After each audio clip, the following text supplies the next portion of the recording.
Hey everyone, it's Portia, and I'm going to be talking about neurologists. These are my main ideas for my career in formative speech.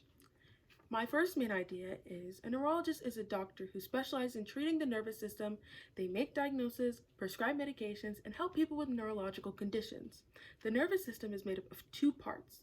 The first part is the central nervous system, which is the brain and the spinal cord. The second part is the peripheral nervous system, which is all the nerves outside of the central nervous system. There are many functions of the nervous system.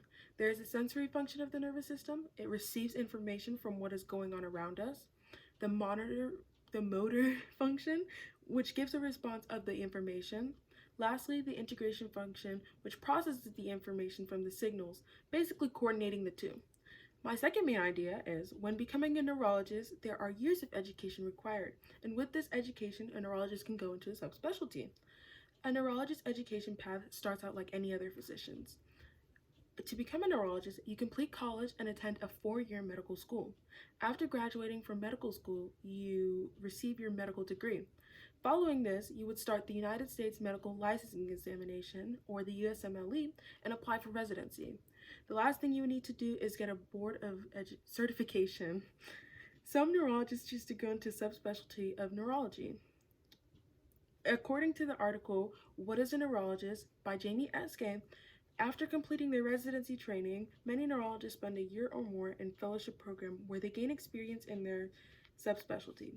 A subspecialty is like a specific area of disease that a doctor will focus on within their medical area. Some specialties in neurology are epilepsy, pediatric or child neurology, neurodevelopment disabilities, and neuromuscular medicine, and more.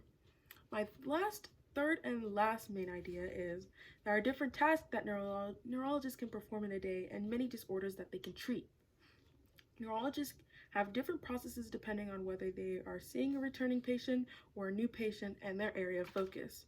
If the neurologist is seeing a returning patient, they will probably focus and discuss on ways to manage the patient's condition. If the neurologist is seeing the patient for the first time, they will usually have a consultation where they discuss their medical history and the symptoms that they're having. They might also perform a physical test, and depending on the patient's symptoms, they'll run some tests like the Tensilin test and use electromyography.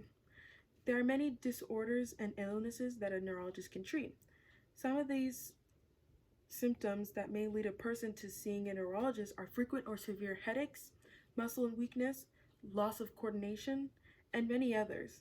These symptoms could be symptoms of a stroke, epilepsy, brain tumors, sleep disorders, Parkinson's disease, Alzheimer's disease, multiple sclerosis, or any other neurological.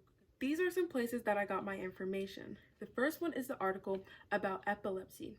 It was published through the Minnesota Epilepsy Group in 2020. The author of the article is the Minnesota Epilepsy Group. The article is just a summary of what epilepsy is. Another article is What is a Neurologist? Discover the doctors dedicated to the nervous system.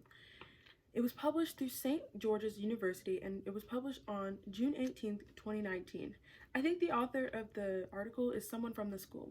The school itself is a medical school in the Caribbean. This article gives details on how to become a neurologist and what they do.